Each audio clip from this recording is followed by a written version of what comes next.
आपण पाहताय मायमाऊली news channel. पाहूया महाराष्ट्रातील ताज्या घडामोडी।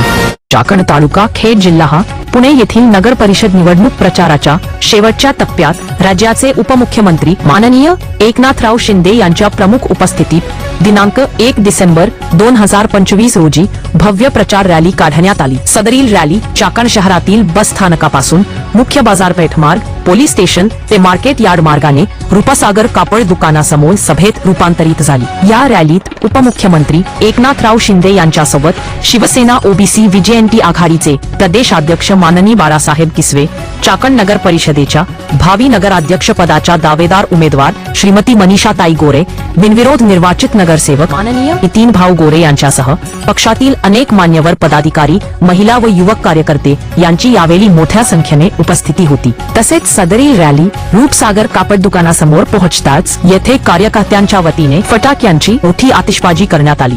त्यानंतर उपमुख्यमंत्री एकनाथराव शिंदे यांनी सभेला संबोधित केले।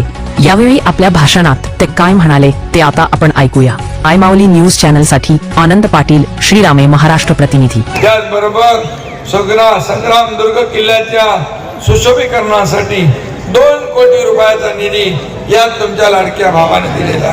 त्या ठिकाणी त्याचबरोबर ज्ञानराई वन उद्यान या नावाने ऑक्सिजन पार्क निर्माण करण्यासाठी महाराष्ट्र प्रदूषण नियंत्रण मंडळ नितीन गोरे यांच्या पुढाकाराने वन विभागाच्या जागेवर आपण केलं आहे।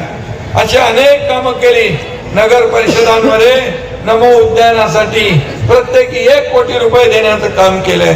मुख्यमंत्री वैद्यकीय सहायता निधीच्या माध्यमातून इथं किती दिले? 1 कोटी